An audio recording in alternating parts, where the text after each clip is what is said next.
إن المتقين في مقام أمين في جنات وعيون يلبسون من سندس وإستبرق متقابلين كذلك وزوجناهم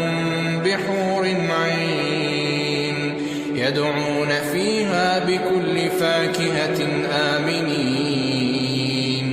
لا يذوقون فيها الموت إلا الموتة الأولى ووقاهم عذاب الجحيم فضلا